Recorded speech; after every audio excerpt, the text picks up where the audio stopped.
All right, it's 12:15 on August 2nd, and we are about to begin the first in a series of webinars about white-collar crime investigations. My name is David Fleck. I'll be your host, and I'll have a series of superstar investigators and CFEs and others who will be the guests and will be sharing their expertise with us. Briefly, what we're going to do today is the presentation will last about 45 minutes, and I try very hard to keep this train on schedule because I know you all work hard and have a lot of desks piled high with paperwork to get done. So I want to get you out of here on time. So the presentation will last about 45 minutes, and then we'll have 15 minutes for questions. You can text your questions during the presentation if you want. If I can squeeze it in, I will at that point. Otherwise, I might hold it off till the end just to make sure we do finish on time. I did upload a copy of the presentation. You may have noticed that already. You can download that, print it out, and take notes on it if you like. I think that's all of the housekeeping matters at the beginning. My name is David Fleck. I am a lawyer here in Los Angeles. I was a deputy district attorney for 10 years in Los Angeles, where I was assigned to it used to be called the Major Frauds Division, and now it's called the White Collar Crime Division. As a prosecutor, I handled all sorts of fraud, from embezzlement to insurance fraud to real estate fraud, and so on down the line. And now in private practice, I represent people both in white-collar criminal defense, white-collar criminal cases, as well as in civil litigation. I will represent both the victims of fraud, trying to recover their lost assets. And as you know, this is a topic for a future conversation, but often the assets we look for are from third parties who may be enabled to fraud, as opposed to the crooks themselves, because they usually squander that money as quickly as they get it. I also will represent parties who have been accused of civil fraud as well. But primarily my practice is white-collar criminal defense today. And I'm very excited to have with us today Al Lipkin. This guy is really a superstar among private investigators with his experience as a government investigator, the IRS, and then in private practice now for over 20 years. So I'm going to let him introduce himself to you so you can really get a feel for who he is. Well, welcome, Al. Thanks. I'm glad you could join us. Thank you, Dave. Welcome, everybody who's listening. My background. Yes. Tell us a little bit about yourself. All right. Well, my name is Alan Lipkin. I'm a licensed investigator in the state of California. I've been licensed for 23 years. Prior to that, I spent 26 years with the Criminal Division of the Internal Revenue Service as a supervisory special agent for 18 years and a field agent for 8 years. And during the course of my time with the government, I was honored to be a supervisor of groups that investigated narcotics violations, money laundering. I was the head of the public corruption group. I also worked in the organized crime section for 4 years. And we even worked on tax protesters, the white supremacists. During my time with the IRS and working these cases, we would generally work in groups of 12 to 15 agents. And over the years, we have investigated, under my supervision, hundreds of criminal tax cases, white-collar crime. Let me stop you there. What have you been doing in the last 23 years? What kinds of cases have you handled in private practice? It's a mix of cases. I have probably 60% of my work in the criminal arena, not so much in tax administration, but other white-collar crimes involving embezzlements, certain fraud cases involving the IRS, several cases involving criminal tax work in the areas of tax evasion and filing false tax returns for others. and I've been doing quite a bit of civil work involving cases of a financial nature. Okay, great. I'm currently working on a case involving a foreign entity who defrauded our clients of 16 million euros. They're using those funds in the United States to purchase real estate. Those are the types of cases I've been working on. Okay, great. Well, look, I have been thrilled to work with you. I think one of your great strengths that you bring to it, I mean, you first of all, you've done and seen it all.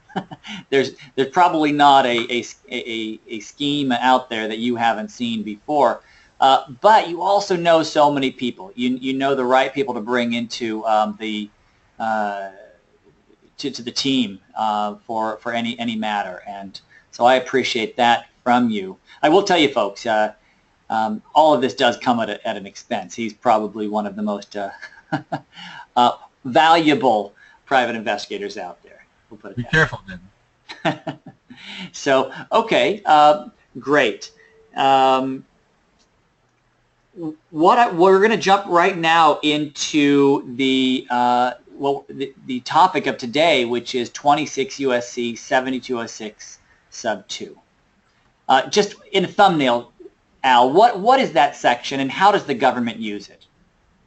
That is one of the criminal sections of the Internal Revenue Manual, Internal Revenue Code, that relates to others who file tax returns, like tax preparers or individuals, and knowingly being false tax returns. It could be thousands or tens of thousands of returns filed by a group or by one perpetrator. That crime involves the willfully assisting and aiding others in the preparation of not only tax returns but other matters related to the IRS. It could be affidavits or other documents. Okay, we're going to get to the details of the crime itself in just a moment. But just sort of as a snapshot, an overview, is it fair to say this is the section that is used to go after tax preparers as opposed to the taxpayer? Yes. Okay. All right. And so those tax preparers could be, tax preparers, right? They could be CPAs, could be lawyers? Could be. Okay. All righty. Okay. Lawyers with bow ties, mainly. I'm sorry? Lawyers with bow ties. Of course. All right. So, folks, when I'm by the way, before I forget, some of you already did this. Just so we know who we're talking to, if you wouldn't mind just texting what it is you do. Are you a lawyer? Are you a CFE? Are you a CPA? That kind of thing. So we know who's in the group. What I do when I need to find out the details of a crime and what has to be proved, obviously you go to the code. You have to read the code itself, but often more helpful is to find the jury instructions proposed by the various courts. And in this case, there were jury instructions related to this code section. And so I've got that up on the screen in front of you right now. It is, in order to prove that the defendant be found guilty of a charge, the government must prove each of the following elements. And that's key. In any case, no matter how you're representing a client, whichever side it is, you got to remember that all elements of the crime have to be proved beyond a reasonable doubt. So there are three elements according to these jury instructions. It's broken down that way. The first that needs to be proved is that the defendant, say the tax preparer, aided or assisted or advised or procured or counseled the taxpayer in the preparation of a tax return that was false or fraudulent. The second is that it was the aspect of it that was false or fraudulent was material. Was it something that would influence a decision by the Internal Revenue Service? And third, that the defendant acted willfully. Now you'll see this one last line here. The government is not required to prove that the taxpayer knew that the return was false. That's interesting because, well, Al, does that happen sometimes where the tax preparers are incentivized to submit false returns, and the taxpayer may not even know it. Well, in most cases involving a preparer, there are several issues that come to mind. In the past, we worked on these cases when I was with the government. Most of the time, the witnesses or the taxpayers in these cases knew that their returns were false, because some of the returns would be false as it related to dependents. When you are showing 12 dependents on your tax return and you know you don't have any children, you know that there's something wrong. But these taxpayers would go to these preparers because they wanted to get the highest refund possible. So there's an incentive then for some tax preparers to, well, do whatever it takes to increase the refund. Is that fair? Fair statement? Yes. In some cases, the cost for the taxpayer was a percentage of his refund to the tax return preparer. So that's incentive to create false returns for everybody. Right, and even without a contingency fee arrangement like that, there's an incentive to make the client happy so they come back next year. That's correct. Okay. Now, as an investigator, as a defense investigator, when you have a client that is being investigated for this type of crime, how important are the elements of the crime to you as you structure your investigation? Well, it's very important. If we do a parallel investigation, we interview witnesses, which will be the other taxpayer or the taxpayers involved, we will look for those exculpatory items that we can use to present our client in the best light possible. In cases involving tax return preparers that knowingly prepare false returns, it could be a little more difficult than in a normal case involving a taxpayer who files a false return. Right, right. So when you're talking about, I'm sorry, say that again? Because patterns are set by the return preparer. As an example, the return preparer can use false exemptions or false credits, which he'll carry forward to each and every one of his tax returns that he prepares. Right, right. Okay. Is it fair to, I think it's key to point out that because the government has to prove every element beyond a reasonable doubt, is it fair to say your investigation can focus on one particular element? Because if you knock out that element, if they can only prove two, they've got no case. That's correct.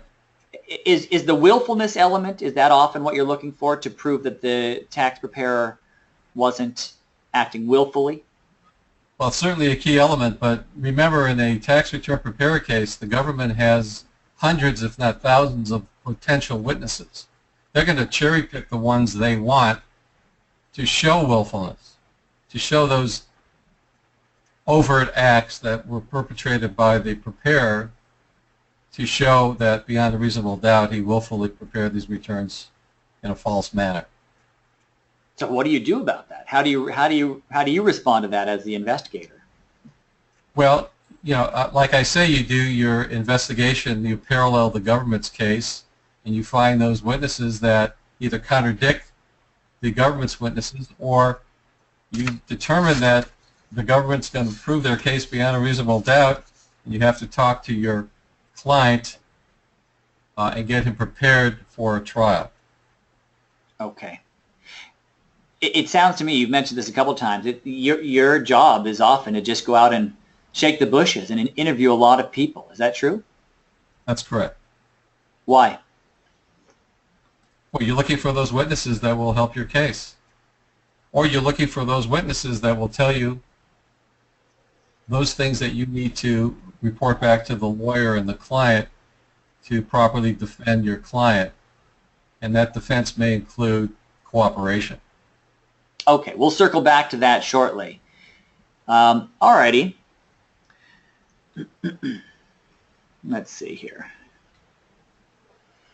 Okay, before we get into specific examples of cases you've worked on, can you just give us a little bit of background about how this process works at the IRS. As an example, a case involving a preparer probably would come from the auditors from the IRS after they audit returns and they find that there's a potential bad preparer out there. They can refer the case to the criminal division, and if the evidence is substantial and warrants an investigation, the case would be assigned to a special agent who will go out and try to prove the elements of the offense. And he'll do that by interviewing witnesses and gathering documents, gathering tax returns, seeing what the scope of the crime is, how many returns were prepared in each year, how much money was lost. And if the special agent determines that crime was committed, he or she will prepare a prosecution report with exhibits that prove beyond a reasonable doubt that the tax preparer committed those offenses. That report is reviewed up the line and finally goes to the Department of Justice Tax Division, where a determination is made by attorneys in Washington, D.C. to refer the case to the proper U.S. attorney in the judicial district where the taxpayer resides. At that point, the case is assigned to an assistant U.S. attorney who will get together with the special agent and work the case, and they will go in front of a grand jury or file an information. If they go in front of the grand jury and get an indictment, the tax return preparer will be processed at that time, arrested, fingerprinted, mugshot. Then that person enters a plea, guilty or not guilty, and it goes from there. And then someone like you gets involved, and me. Right. Hopefully. Right. How many special agents are there in the Criminal Investigation Division? Currently, nationwide, there are probably less than 2,500. Yes, less than 2,500. That sounds like a large number to me. Was it larger at some point? I think when I was with the government, we had between 2,500 and 3,000 nationwide special agents. And you said each of the teams has roughly how many? Well, the groups can range between, I would say, 8 or 9 or 10 agents to 12 or 15 agents. And what is the caseload of any one agent? How busy are they? The agents probably have between 3 and 5 cases at one time.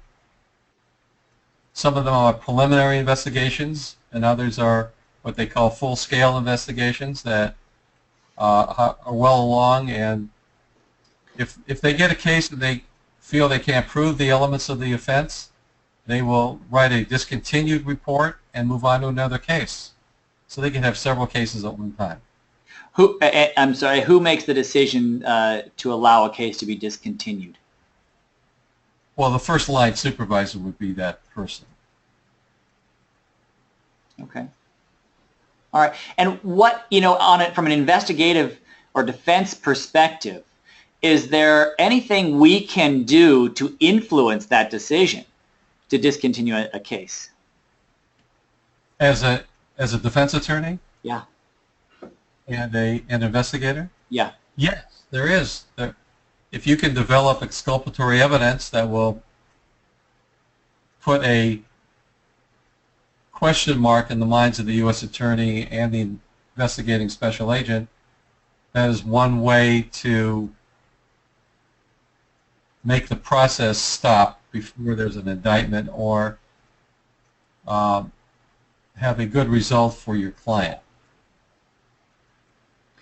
In a recent case where my client was accused of preparing false returns for others, we were able to show that he was basically a victim and not a perpetrator in these crimes. Hang on on that, because if you go to that too soon, we won't have the right slide up for people to look at. So let me ask you a more general question, though. At what stage in the process does the person of interest, the tax preparer, whoever they're investigating, become aware of the investigation? Usually early on, because one of the first things the special agent will do is interview the target of the investigation and read them their Fifth Amendment constitutional rights. At that point, you're pretty much well aware that you're under investigation. All right, so that's when we should really come in, or people in our audience should get involved at that point as well, and try to influence the investigation. So it is possible then to change the course of an investigation. Absolutely. Now, what if my client is just a really good guy who made a bad decision? You know, he's taking care of his elderly parents and needed some extra cash. Would that influence a decision? No. No. So once the guy proves willfulness and the elements of the offense, your excuses really won't matter. So really, your only choice is to find that exculpatory evidence. Yes. By shaking the trees and talking to people. That's right. All right. All righty.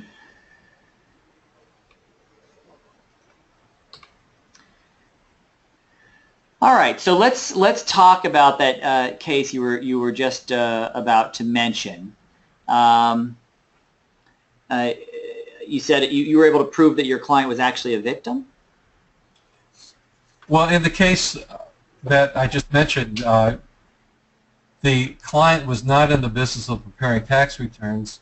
He met the tax return preparer at a party and went to the return preparer to have his return prepared, and found out from the preparer that he wasn't maximizing his tax benefits because he didn't own an LLC. And for $10,000, the tax preparer said he would sell him an LLC and prepare his tax return so he could maximize his tax refund. And he would also file 3-year prior amended returns to get all of his withholding back. My client believed that that was a lawful way to prepare your returns, borrowed money from his 401k to purchase from the preparer this LLC.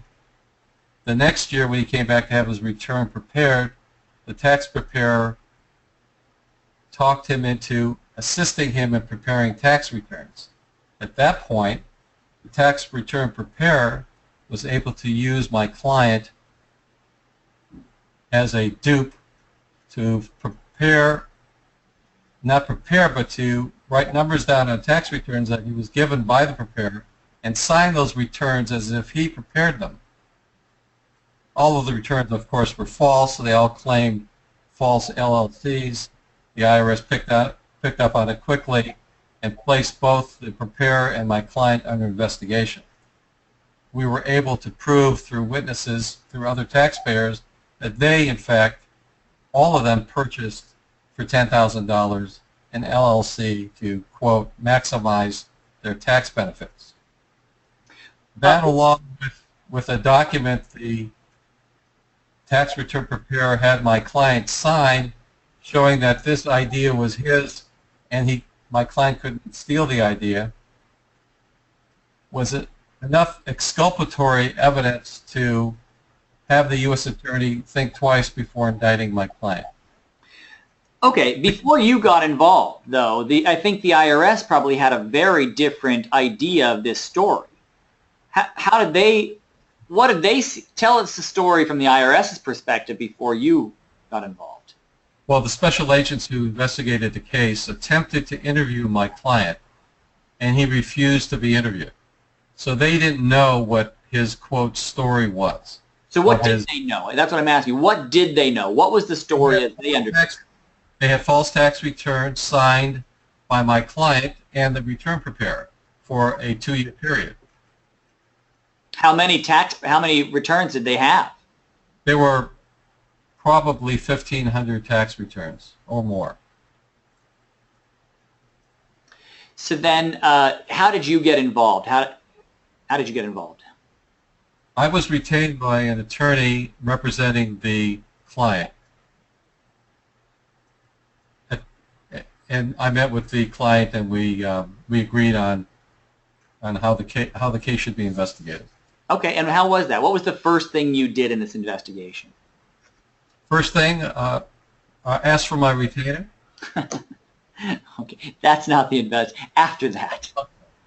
The first thing I did was I got a list of individuals that my client knew had their returns prepared by the preparer, and I went out and interviewed as many as I could, obtaining their tax returns, copies, and their LLC information, and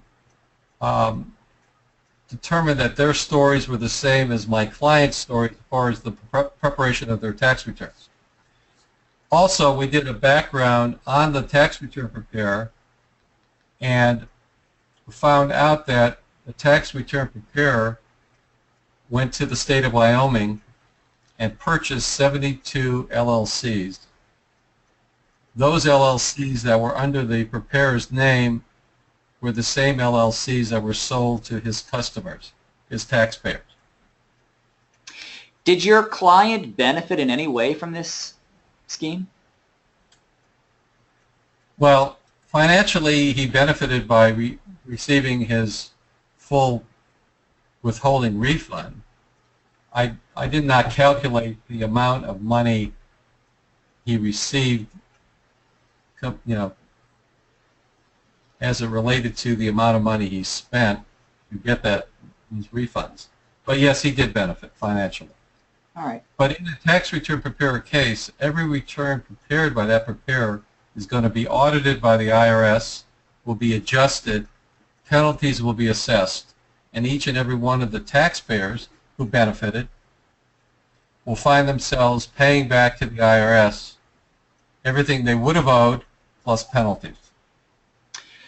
Okay, so typically, is it fair to say that typically the taxpayer, even if they knew about this, they're not going to be prosecuted under this code section? The taxpayer. No, it will not be. No, they'll be used as witnesses for the prosecution. Even if they knew what was going on?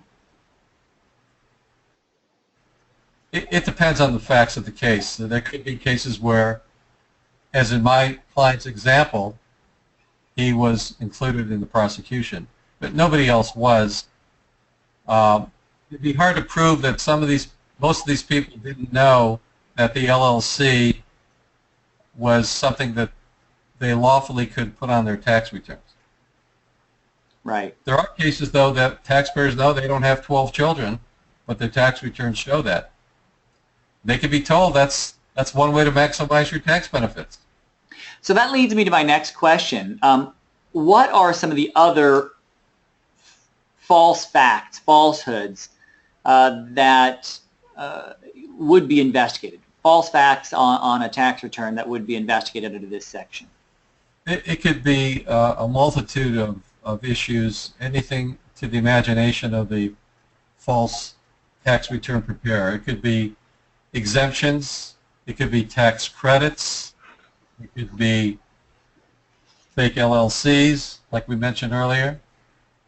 It could be false expenses. It could be anything you could imagine that will be placed on a tax return. It could be a false W-2 showing credits that never were paid in but are on a W-2 that's false. It could be anything and everything. Mm-hmm. Sure. All right, so as the investigator or the lawyer, defense lawyer, once you say you've shaken the bushes, you've talked to a lot of other taxpayers, a lot of other witnesses involved, and you realize the government has a pretty strong case against your client.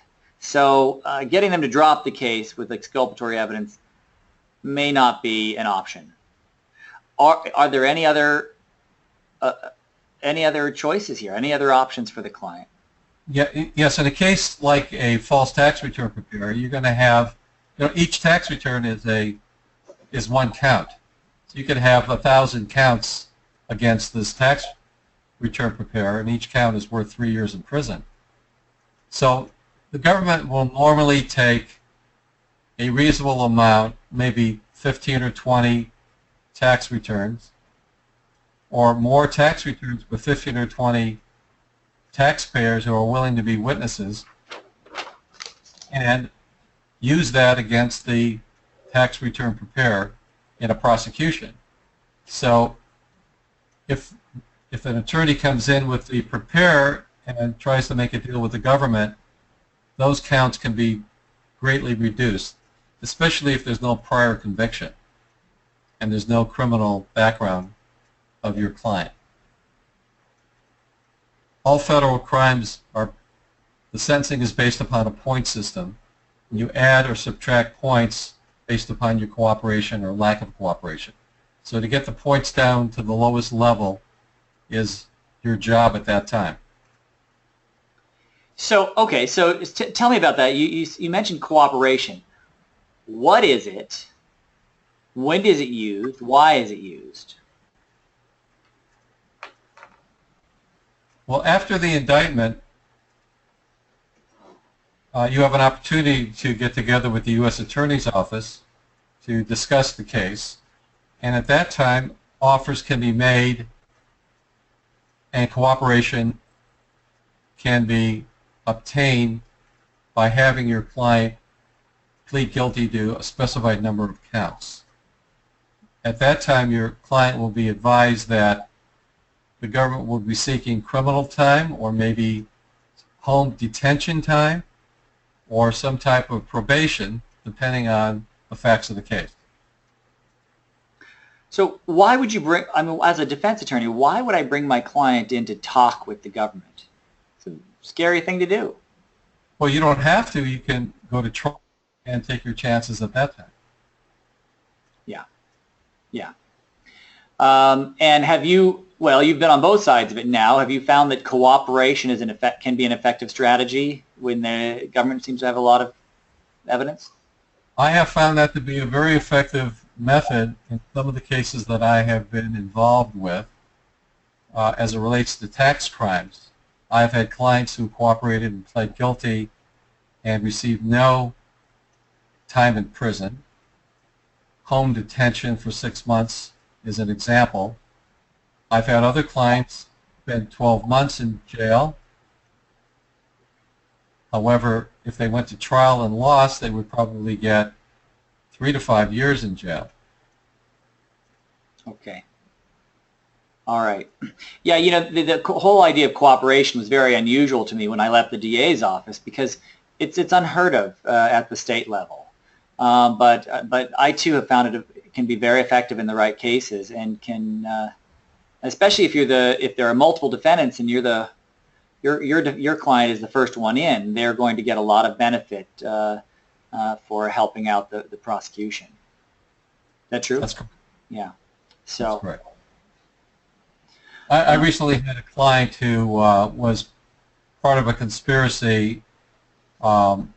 If he would have cooperated, he probably would have benefited him greatly at that time, but he failed to do that and instead was really the last person to be sentenced. A string of about 12 to 15 other defendants. I think we should have a webinar at some point in the future specifically on that. When to use, when to offer cooperation, when not, the pros, cons, that kind of thing. I think that could probably be very helpful to a lot of people. So, okay, you know, I think we are coming to the end of the formal presentation here. And before we get to questions and answers, if you have any questions, I just want to tell you about the 2 upcoming webinars that we have scheduled. Next month, I will be talking with Scott Rebine. That's going to be on September 6th, 2016, same time, 12:15, lunchtime, like this. Scott Rebine was, like Al for many years, he was a special agent in charge at the IRS Criminal Investigation Division. But from there, he went to, he became a Deputy Special Inspector General at TARP, Troubled Asset Relief Program, the bailout after the 2008 collapse. and has a lot of great insight about a different side of government and financial issues that arise in that situation. And then in 2 months, on October 4th, we'll be talking with Peter Norrell about securities fraud. Peter Norrell is a former FBI, a special agent with the FBI, who was on the President's Corporate Fraud Task Force. So I'm looking forward to these webinars. I tell you, as a criminal defense attorney and as a civil litigator, my investigators are just critical to the development of my case. And these 3 folks that we have lined up so far are really amazing assets to me. If any of you are interested in being a guest on one of these webinars, if you think you have something that other people would benefit, it would benefit them to know, shoot me an email and let me know. Okay. Al, do you have any closing thoughts on 7206? No, I think we've covered everything. It does become important if your client is indicted and you cannot develop exculpatory evidence to cooperate with the government. Right. Okay. I do see that somebody had an error trying to download the webinar PDF. I'll look into that. I'll try to figure out what happened there. I apologize for that if that was a problem for the rest of you. Does anybody else have any questions while we've got Al here on the line? You can either about this particular code section or about or IRS investigations or about going from a government practice to private practice. This is the time to do that.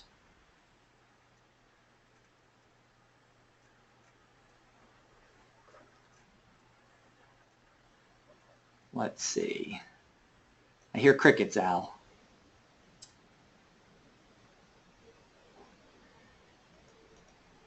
Well, we'll sit here for a few more minutes, and if you have some questions, just shoot them over to us, and we will answer them. Let's see. Oh, I'm just Robert. Somebody else had no trouble opening the download. So I'm not sure where the issue was. Okay, but oh, here's a question, Al, from another investigator. Does the IRS seize assets as part of false return cases? They could, yes. That could be a possibility. Tell us about that. How does that process work? Does that happen early on during the investigation or later on after the indictment? Can you expand a little bit? Well, in a case involving a preparer, the loss to the government is going to be the amount of money that the returns reflect falsely on the returns. And the preparer is going to be responsible for fraud penalties, etc. These cases are different from other cases involving narcotics dealers where there's a lot of cash and the instant seizure of that cash is important to the government. These cases are different relating to preparers. So I can't think of a case that I was involved in that we had a seizure of assets, but it's possible. Okay. Hey, we've got questions coming in fast and furiously now.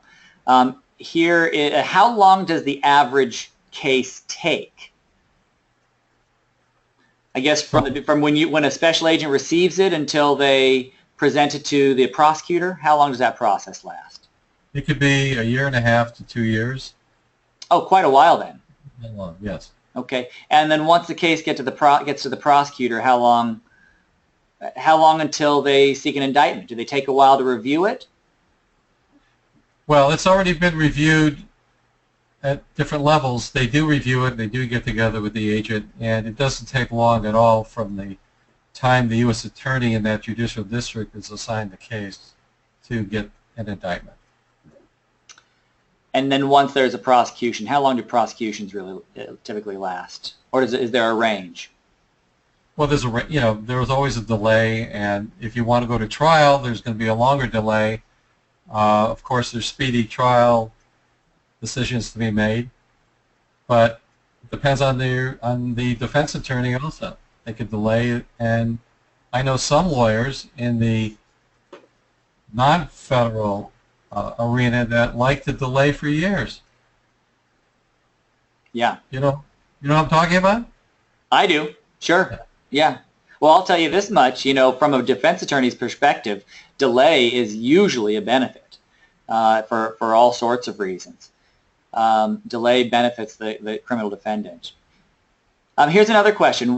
Maybe you know the answer to this. What is the average loss to the government based upon the false returns prepared by the fraudster? That's a great question. It depends on how many returns were prepared, how long the preparer has been doing it. I recall during one investigation that I was involved in, we waited until the 14th of April to do a search warrant at an office of a questionable tax return preparer who had a line coming out of his office around the block. People had sleeping blankets to have their returns prepared. This preparer prepared thousands every year, amounting to losses between $3,500 and $5,000 per return. It depends on what types of returns are prepared and how many returns the preparer is able to prepare. Sure, sure. Okay, here's a practice-related question. You after leaving government service, public service, you open your own practice, and that's been going for a while. How do you get your clients? Most of my clients are word of mouth from attorneys usually. I don't advertise, but I do have a webpage. You do have a webpage, but then you have to have relationships with attorneys. Correct. How do you develop those relationships? How does that come about? Well, there are several ways to meet attorneys through webinars.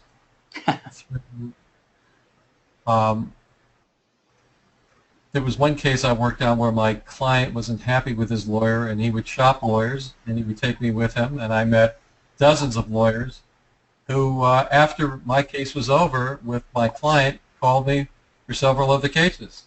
And those lawyers referred me to other lawyers nationwide. Mm-hmm. How about CPAs? Do you get cases from CPAs? At times, yes. And I give cases to CPAs. You give cases to CPAs. Okay. Yes. Okay, great. Are there any more questions?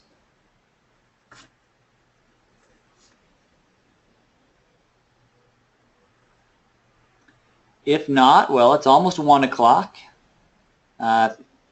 You're welcome, Robert. Welcome. It was a pleasure. It's almost 1 o'clock. We'll wrap this up, and hopefully we'll see you again in a month, where we talk with Scott Rebine, formerly from SIG TARP. And Alan, I want to thank you for sharing your wisdom with us today. This has been a great learning experience. Thank you very much for the opportunity. You're welcome.